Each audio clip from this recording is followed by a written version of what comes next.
Bang indeed. Number? 149. Check. Check. Welcome, folks, to another edition of The Rebel's Edge with Pete Najarian, me, John Najarian, Jared doing all the tough stuff. All Pete and I have to do is talk. Yeah. Uh-oh, a dancing bear now. What in? I don't know if we need that dancing bear. How much are we down today, Pete? I thought we were making a comeback. We're still down 88 points, John. We're down 3 points on the S&P, though, so it's not that bad. Okay. Well, thank God. A dancing bear. Get us a bull when we're doing better. All right. Well, thank Friday. God. Oh. And folks, if you look over to the side, the right side of the screen, you'll see what's coming up because we got Macro Minute, Fantastic Futures, Tyson Z-Scaler 6, which is Six Flags, and CTLT Catalent. Ouch. That one's an ugly one. But let's get started, Pete, with Macro Minute.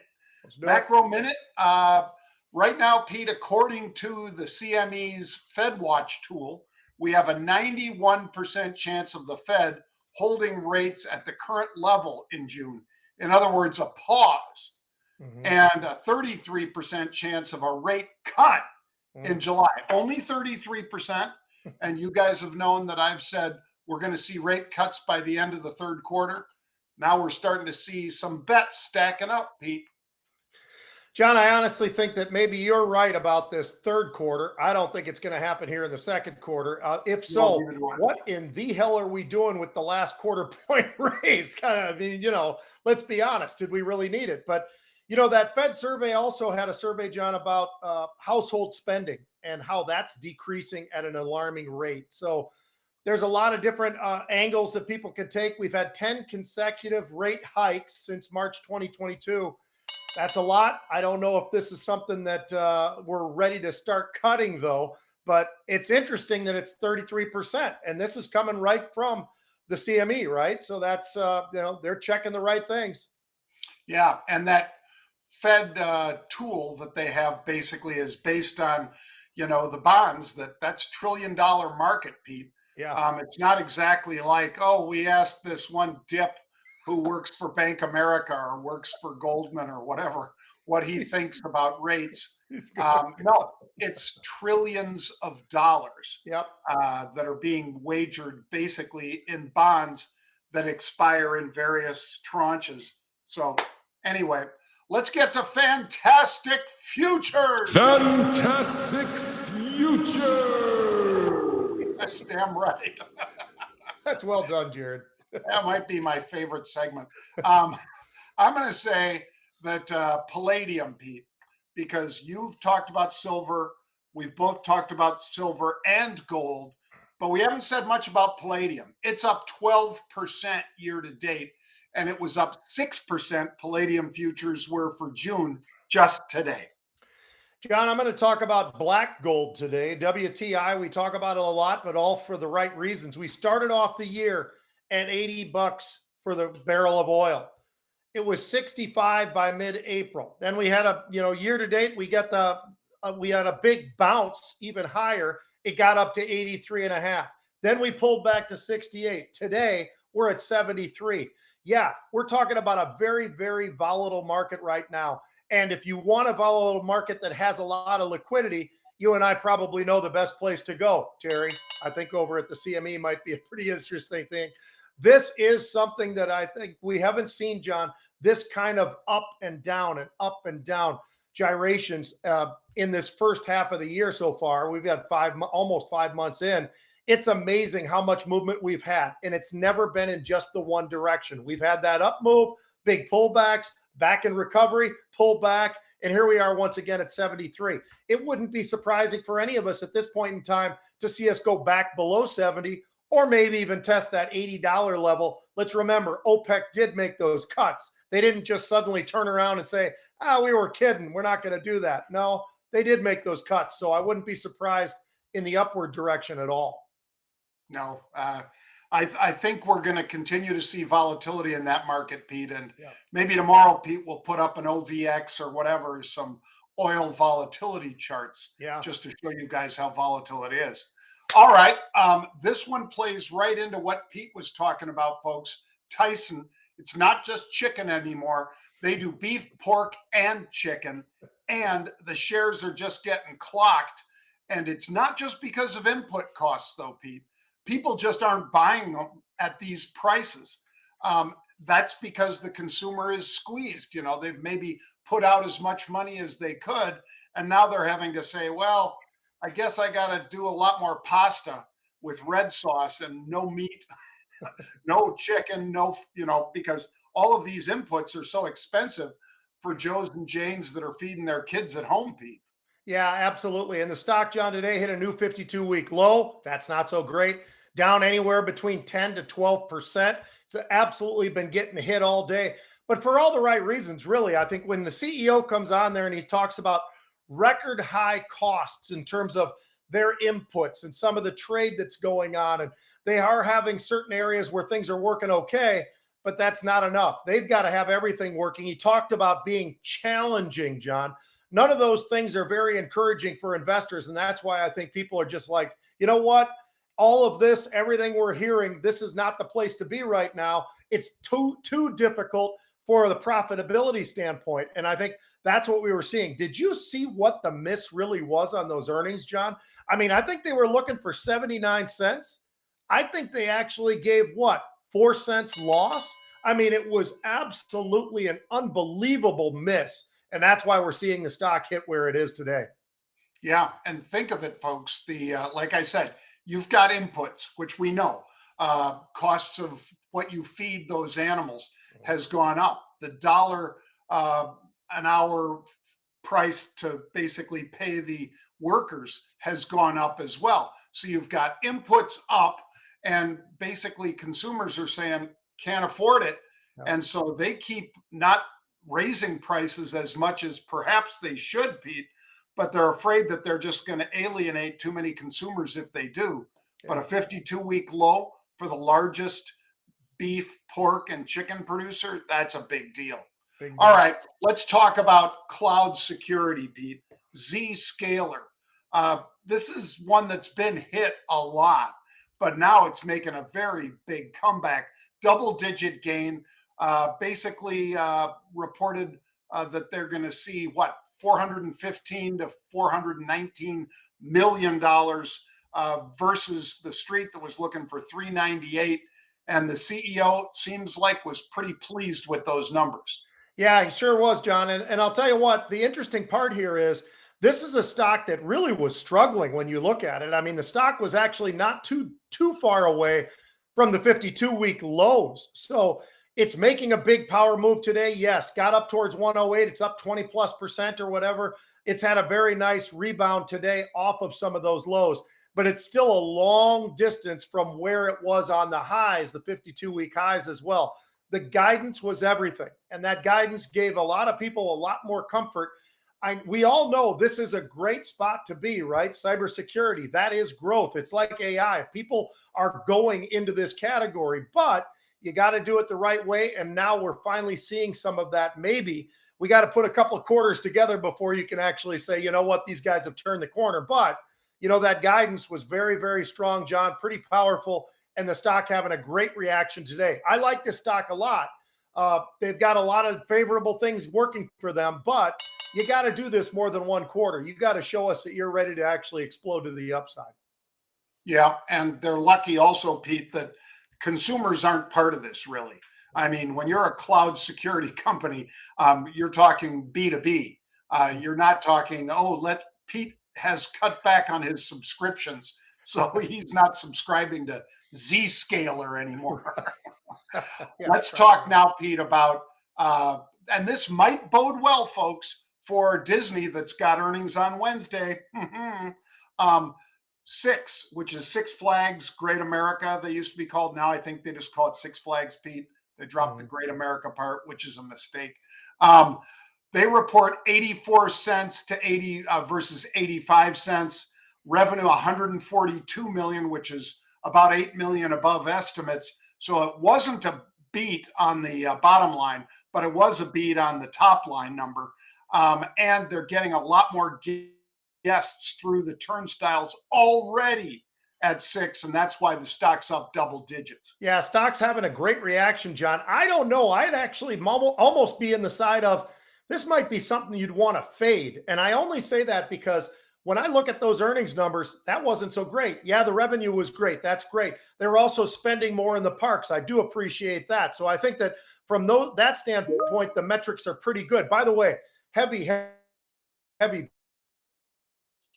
volume today in there as well. But, John, when you're looking at the guest spending being up 542 from 453 a year ago, that is great, but it's not really hitting the bottom line. And they're blaming a little bit on weather, which is understandable. You can understand that. Obviously, certain parts of Texas, Florida, there are storms that occur that can cause some of that. But I don't know, John, I sure would like to see those earnings look better. I want those margins. I want all of that.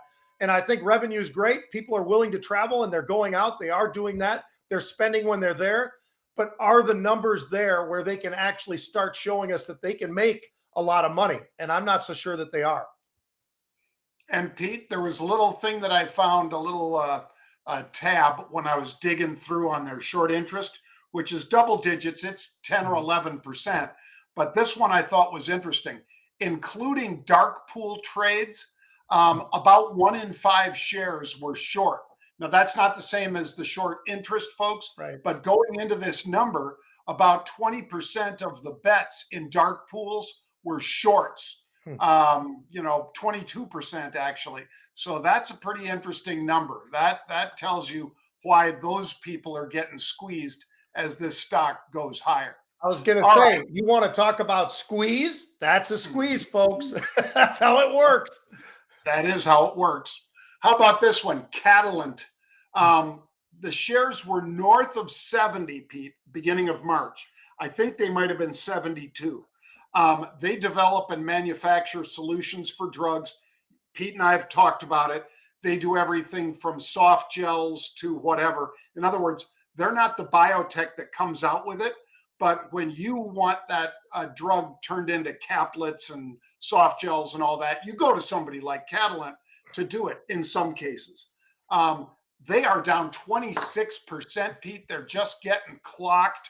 They issued a press release that said, you know what? We can't really give you our earnings tomorrow, Tuesday, like we're supposed to. So people are just hitting the exits with their elbows, Pete. For all the right reasons, John. I mean, can you imagine that? You prepare all quarter. That's what the people in that department, that's what they do. They're supposed to be able to do it at the time frame that they give everybody. And now they've got to push it out a week. I can tell you this, John. They got a free cash burn of about $400 million. They got like $4.6 billion in debt.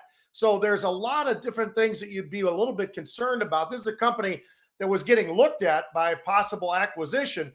That's over with. People are not interested in that at all anymore, John. And when you reduce your guidance the way they have, that's never a good thing. You got to delay this for another week. That's obviously not a good thing. I would say this is right now, this is a no touch. This is one of those where just because it's down 26% doesn't mean that's it. I don't know that it is. And I think there could be a little bit more pressure put on these guys. There's a lot of different reasons right now, John, to look at this company and say, you know what, there's others out there. I don't have to focus on this one. As a matter of fact, after you look at some of these numbers, you're going to say, you know what, I need to look somewhere else right now. Yeah, around mid-April, Pete, they told us that there were issues. And you and I covered it then. Mm-hmm. And apparently those issues were not resolved. But the stock, when those issues hit, was about 65. Yeah. And the very next day traded down to 42. Mm-hmm. Now the stock's 35. So it made an attempt at a comeback, but don't call it a comeback, Pete, because you're right. Don't call it a comeback. They ain't coming back. All right. So college football.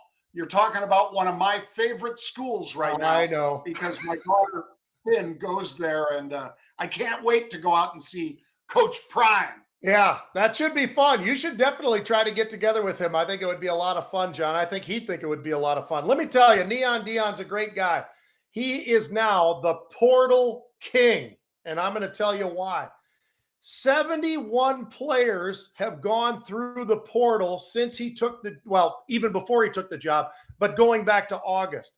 47 players since April. I mean, they've had guys coming in and out of this place like you wouldn't believe, John. They are using the portal to the biggest advantage I think I've ever seen. They had the number 23 recruiting class. They are number one when it comes to the portal in terms of they rank the players, each player, and they've got a ranking. And if you get enough of those high-ranking 3, 4, 5-star guys, that actually builds in. Right now, they're number one when it comes to that whole thing, in front of USC, LSU, Auburn, Oklahoma, Florida State, you name it, John. They are number one. 4,000 guys have gone through the portal if you go back to 2018-19. 8,200 since August of 22 until now. So it gives you a little bit of an idea. You like free agency? Well, you got free agency. That's exactly what this portal is. I guess the question I'd throw out to you, John, though, would be this. Is he doing it the right way by building with all this portal activity that he's doing? I think it's great. I think he's bringing in some of the right guys, although I will tell you this. He's had guys come in and go out into just the last 3 months. So a lot of churn going on here with Colorado. They got TCU opening day. That's going to be a big game. Is Prime doing it right, or is he almost overplaying it, John, by the kind of activity that he's got? There's nobody close to him as far as players in the portal.